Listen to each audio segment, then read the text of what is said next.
최근에 헌법재판소에서 나온 판례로서 판례라고 부르는 게 적절할지 모르겠습니다만 두 종류가 있더라고요. 첫 번째는 위헌이다라는 거, 그 다음에 두 번째가 헌법 불합치다라는 거. 그 차이를 한번 간단히만. 일단 그 위헌은 그 어떤 법률이 그 자체로 효력을 상실하는 거예요. 그 순간 헌법재판소의 그 결정, 그러니까 뭐 아까 이제 판결이라고 하셨는데 판결이라는 거는 이제 법원에서 나오는 걸 말씀드리는 거고 헌법재판소에서는 결정이라고 그러는데 헌법재판소에서 위헌 결정을 하면 그 위헌 결정을 받은 법률은 그 순간 바로 효력을 상실해요. 그렇죠. 근데 반면에 헌법 불합치 결정은 그 순간 효력을 상실시키기에는 이게 너무 사회적으로 큰 혼란이 올 수 있는 그런 경우에 당분간은 그 효력을 유지하지만 일정 기간이 지나면은 효력을 상실하니까 그 전까지 입법을 해라. 그러니까 결국 이번에 굉장히 주목을 많이 받은 최근에 그 유류분과 관련해서 첫 번째는 말씀하신 거 아예 위헌 판단을 받은 그 형제 자매에 대한 유류분은 더 이상 뭐 유효하지 않다라는 내용이 있었고 두 번째, 세 번째 그러면 이제 첫 번째 형제 자매 이건 어떤 내용이었었던 건가요? 원래 이제 우리나라에서 유류분을 주장할 수 있는 그 친족의 범위가 직계 비속, 그러니까 자녀죠. 그리고 배우자, 뭐 아내든 남편이든. 그리고 직계 존속, 부모님. 그리고 네 번째가 형제자매가 있었어요. 그러니까 이제 형제자매도 유류분이 있다 그러면 이제 그 전에 이제 오해하시던 분들이 우리 그 형님이 재산이 있었으니까 나도 저기에 대해서 무슨 유류분이 있나? 이렇게 이제 오해를 하시는 분들이 계시는데 형제자매한테까지 유류분이 가는 경우는 어떤 경우냐면 그 돌아가시는 분이 자녀도 없고 배우자도 없고 부모도 없을 상태에서 재산을 남기고 돌아가셨을 때 형제자매한테 그런 권리가 있다라는 거거든요. 근데 이제 사실 유류분 제도라는 게 뭐 미국은 기본적으로 없고 뭐 이게 있는 나라들이 뭐 독일, 프랑스, 일본, 뭐 한국 이렇게 있는데 이렇게 이제 기존의 유류분 제도를 갖고 있는 나라들 중에서도 형제자매한테까지 유류분을 인정하는 나라는 없어요. 그러니까 우리나라가 유류분을 인정해주는 그 범위가 되게 넓은 거였어요. 제가 어떤 신문을 보니까 그 배경이 뭐 농경 사회 기반으로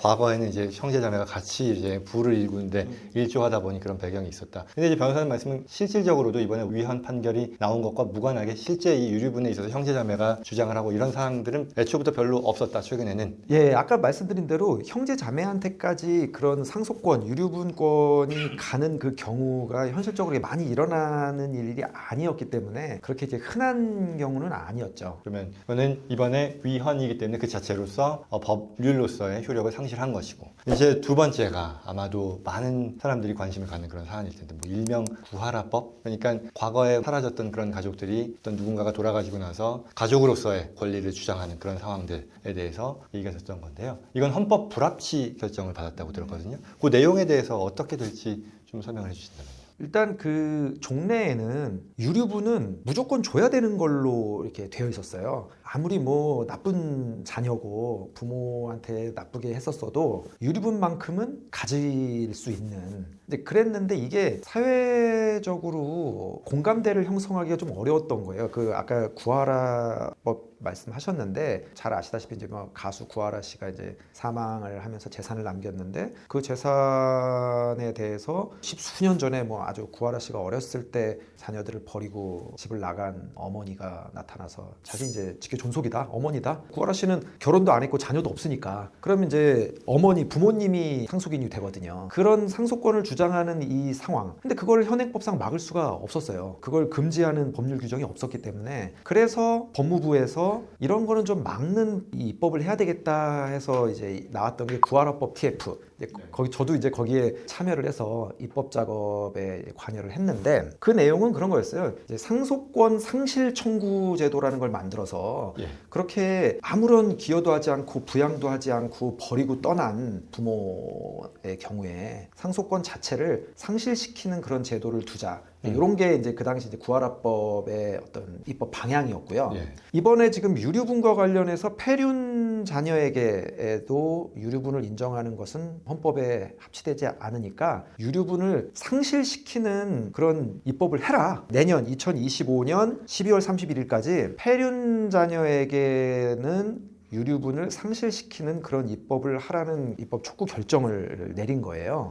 그러니까 구하라법하고 연결하면 이런 거죠. 아까 말씀드린 그 구하라법의 경우에는 유류분에 한정된 게 아니라 상속권 자체 상속권 자체를 상실시키는 이제 그런 거였다면 지금 이제 헌법재판소에서 얘기하는 거는 이 헌법재판소는 기본적으로 청구가 들어온 거에 대해서만 판단을 하게 되어 있으니까 그럼 법원도 마찬가지고 예. 청구가 들어오지도 않은 걸 판단할 수는 없거든요. 그러니까 청구 자체가 지금 유류분 제도가 위헌이냐 합헌이냐 이거에 대한 그 청구가 들어온 상태니까 그것만 지금 판단을 한 거예요. 유류분 제도만. 그러니까 이제 유류분과 관련해서 판단을 해보니 저런 폐륜 자녀 또는 뭐 폐륜 부모일 수도 있죠. 자식을 버리고 떠난 뭐 부모 이런 사람들한테 유류분을 그대로 다 주는 현행 제도는 잘못된 거니까 이거를 이런 사람들한테는 유류분을 상실시키는 입법을 해라라는 그런 내용이었습니다. 그죠. 그럼 결국 보면 완전히 똑같은 건 아닌데 뭐 비슷한 상황을 다루는 걸로 네, 보이고 결국 유류분이 내가 가족 관계의 어떤 특수성 또는 가족 관계인이기 때문에 돌아가신 분의 자산을 일정 부분 내가 상속받을 수 있는 권한을 자동으로 부여받는 그런 제도인데 이걸 개선하는 데 있어서 헌법 불합치 판결이 된 거고 구하라법 같은 경우는 어떻게 보면은 정말 이런 사람들은 상속권 자체를 박탈해야 되는 거 아니냐라는 면에서 뭐 비슷하면서도 다소 다른 얘기인 것 같은데요. 궁금증이 드는 것이 그러면 결국 유언이 있고 없고가 중요할 것 같거든요. 맞습니다. 그러면 유언이 없을 경우에는 결국 미국에서도 인테스테이시라고 해가지고 유언이 없었을 때 민법상의 기준에 따라서 어떤 방식으로 된다라는 게 있는데 그건 여전히 유지가 될 것이고 헌법재판소 결정은 아까도 말씀드렸듯이 유류분에 대해서는 판단을 한 거기 때문에 이제 국회에서 입법을 할 때 유류분 상실 제도만 둘지 아니면 아까 제가 말씀드린 대로 상속권 전반에 대한 구하라법 TF팀에서 이제 만들었던 그 입법처럼 상속권 전반에 관한 상실 제도를 둘지는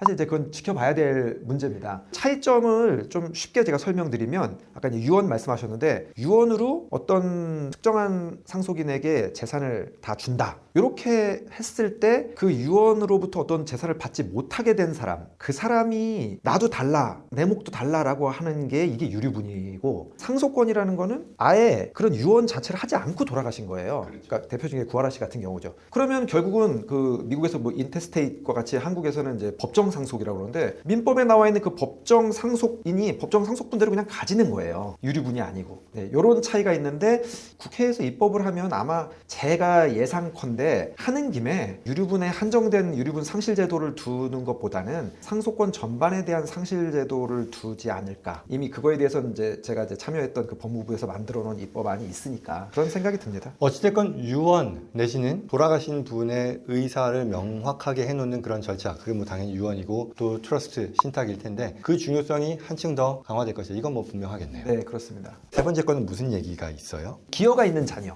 그러니까 반대되는 얘기죠. 아까 거는 폐륜 자녀한테는 주지 말아라. 기여가 있는 자녀한테는 더 줘도 된다. 걔한테 준 것까지 유류분으로 뺏어가지는 못하게 해야 되는 거 아니냐. 방향이 다르죠. 그러니까 원래 기여한 자녀들 이건 아니건 생전에 부모가 증여한 것에 대해서 원래 그렇죠. 기존의 문제는 돌아가시고 나면 그것까지 다 얹어가지고 유류분의 대상으로 만들었었던 건데 네. 그런 부분들에 있어서 미리 생전 증여한 것들을 빼내는 그런 효과가 있을 것 맞습니다. 같은데 네. 어떻게 될 것 같아요? 굉장히 큰 변화가 생길 것 같아요. 그러니까 종래에는 사실 이게 우리나라 유류분에 관한 그 케이스들에서 굉장히 아주 첨예하게 다투게 되는 여러 요인 중에 큰 게 뭐가 있냐면 부모님이 언제 주셨든 10년 전에 주셨든 20년 전에 주셨든 그게 다 유류분 반환 대상으로 테이블 위에 올라와서 반환 대상으로 삼아버리니까 옛날 옛적의 일들까지 다 끄집어내서 분쟁이 한두 끝도 없이 지속되는 거예요. 2년, 3년, 4년, 막 5년. 제가 했던 유류분 소송 중에 제일 오래 했던 건 7년 동안 한 것도 있어요.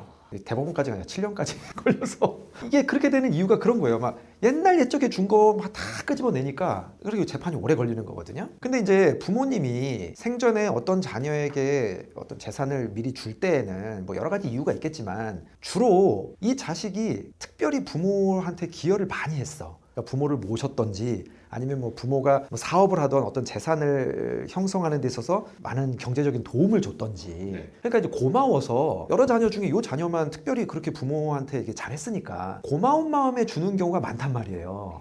하나도 고맙지 않은데 여러 자녀 중에 얘만 주는 경우는 좀 특이한 일이잖아요. 여전히 그러면 앞으로 취지에 맞게 입법이 된다 해도 돌아가신 분 부모가 원하는 대로 100% 야, 나는 다 이유 필요 없고 나 얘한테 줄 거야. 그거는 그런 방식으로는 안 될 거다. 그건 아니고 이것도 물론 이제 그래서 국회에다가 입법을 하라고 이제 그 헌법재판소가 명령을 내린 게 그런 거예요. 이걸 어떻게 법제화할지는 굉장히 다양하게 생각해 볼 수 있는 문제거든요. 그러니까 예를 들면 뭐 무엇을 기여라고 할 거냐, 어디까지가 기여고 어디까지가 자식이로서 당연히 부모에게 할 그 의무냐, 이게 되게 애매하단 말이에요. 이런 것들은 국회가 법을 만들면서 좀 세분화해야지 될 부분들이고, 또 재산 규모도 마찬가지죠. 유일한 재산을 어떤 기여가 있다고 해가지고 그 기여 있는 자식한테 다 줬다? 전 재산을? 이거는 좀 곤란하지 않겠냐는 거예요. 재산이 많이 있는데 그 중에 한 부분을 그 기여가 있는 자녀한테 줬을 때 이것까지도 유류분 반환 대상으로 뺏어오는 거는 이거는 공평하지가 못하다.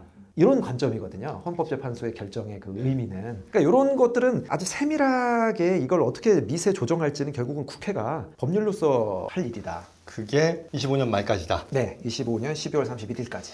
어찌됐건 굉장히 큰 변화인 거는 분명할 텐데, 이게 예전에는 말하자면 뭐 이런 거잖아요. 유류분이라는 게 있다 보니 생전 어떤 유언장이라는 것 자체가 갖는 효력도 제약이 굉장히 컸었던 것 같은데, 근데 그에 반해 그런 플렉서빌리티가 훨씬 더 강화되는 방향으로 갈 것이다. 그건 분명할 것이다. 그건 분명해요. 그럼 한 두 가지 정도 질문인데요, 마지막으로. 첫 번째는 이러한 상황에서 가족 계획을 해야 되는 그런, 특히 이제 뭐 자산가 어떤 패밀리일 수도 있을 텐데, 그들은 어떤 식으로 대비를 해야 될까요? 자녀들 입장에서, 자녀들 또는 뭐 부모 본인 입장에서? 입장에서건.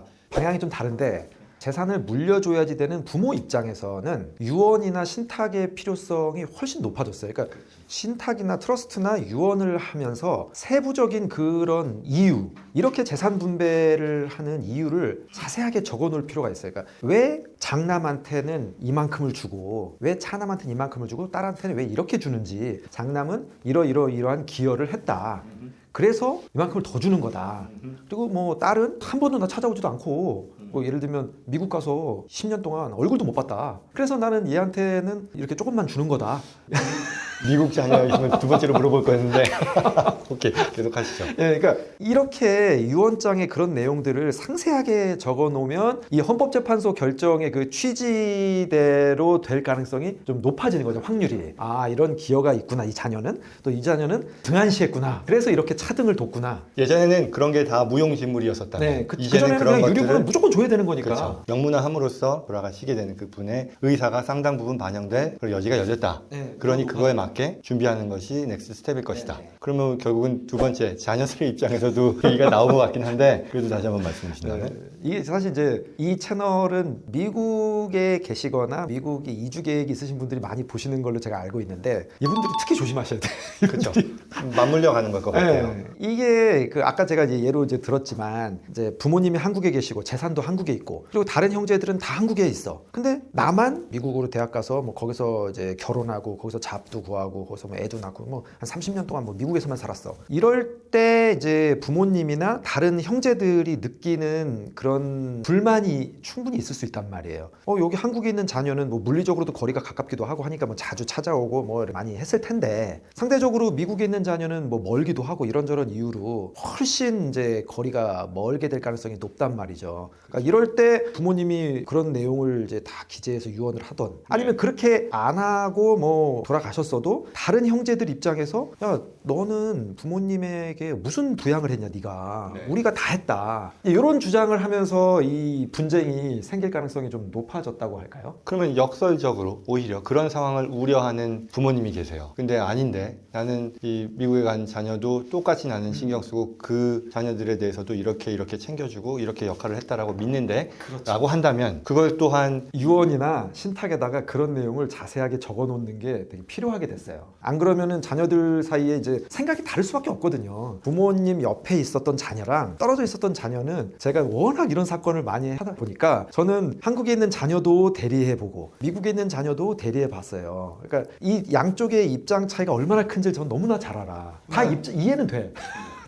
뿐만 아니라 이제 이런 입법에서도 참여를 하실 거고, 어떤 방향성 좀 예측되는 부분이 있으세요? 어디까지는 될 것 같다. 일단 그 폐륜 상속인의 유류분을 상실시키는 것과 관련해서는 제가 아까도 말씀드렸다시피 법무부에서 만든 구하라법이 기본적으로 내용이 있기 때문에 그 내용에서 크게 벗어나지 않을 거라고 저는 생각을 해요. 대표적인 게 이제 부양 의무 위반이에요. 버리고 떠난 부모, 자녀를 버리고 장기간 떠나서 부양도 안 하고 이제 그런 부모들의 경우에는 당연히 유류분을 상실시키는 것이 맞지 않겠냐. 또는 이제 자녀 입장에서는 부모에 대한 일종의 범죄 행위. 사실 부모를 살해하거나 이런 경우는 이미 상속 결격 사유에 들어가 있어요, 우리나라에. 부모를 학대했다든지 때렸다든지 이런 범죄는 사실 이제 상속 결격까지는 이르는 건 아니거든요. 그래서 종래에는 그런 자식한테도 유류분을 다 줘야 됐어. 맨날 부모 때리고 맨날 협박하고 부모한테 이런 가혹행위를 한 자녀들도 유류분을 다 줬단 말이에요. 이런 것들은 입법으로 다 걸러낼 수 있게 될 거라고 저는 생각을 하고요. 문제는 기여 자녀예요. 폐륜 자녀는 이렇게 유형화하는 게 막 그렇게 되게 어렵지 않을 것 같은데 기여 자녀, 그래서 어디까지를 기여로 봐서 그 자녀에게 준 거는 기여분으로 인정을 해줘야 되겠냐. 저 이거 어떻게 계량화하느냐. 계량하기가 굉장히 어려운데 이 부분은 기존의 우리나라의 상속재산 분할심판 청구제도에서 기여분 청구를 할 수 있어요. 원래부터 되어 있었던 제도고, 그때 이 상속재산 분할 절차에서 기여분 청구가 들어왔을 때 법원에서 그 기여분을 어느 정도 인정해 주는지에 관한 그 판례들이 이렇게 그동안 이제 쌓인 것들이 있단 말이에요. 그게 일응의 기준이 돼서 입법화되지 않을까 싶습니다. 어쨌든 그 기여분이라는 거는 같은 내용이니까 상속재산 분할해서 기여분 청구를 하던 유류분에서 기여분 청구를 하던 결국은 그 의미는 같은 거라 그 상속재산 분할 절차에서의 기여분 판례들이 입법화하는 데 많이 참고가 될 거라고 저는 생각을 합니다. 제가 바라는 게 무슨 의미가 있으랴마는 그래도 바라는 부분이라면 결국 이게 이제는 한국 사회가 굉장히 많이 선진화되면서 법도 그 상황을 반영해야 될 텐데 이런 것들을 다 개인의 자유의지가 아니라 법으로서 뭔가를 규제한다는 게 적절하지는 않을 것 같아요. 그래서 이런 기여분이라는 것도 결국은 따지고 보면 이 자본주의 사유재산에서 내가 생각했을 때 이 자녀가 이만큼을 기여했다는 걸 판단하는 데 있어서 어떤 플렉서빌리티를 최대한 존중하는 방향으로 가야 되지 않을까? 네, 저도 그렇게 생각합니다. 예, 그렇게 가는 게 맞을 것 같고요. 자, 그러면 저희의 영상의 주 시청자층은 미국에 계신 교포분들이시란 말이죠. 그러면 앞서 잠깐 얘기한 것처럼 1세대 부모님들을 고국에 두고 계신 그런 분들도 계실 것이고 또 그 반대도 있을 수 있겠습니다만 그런 상황에서 앞으로의 그 입법 방향을 놓고 봤을 때 알아두면 좋겠다 하는 그런 방향성 얘기한다면요. 효도하셔야 됩니다.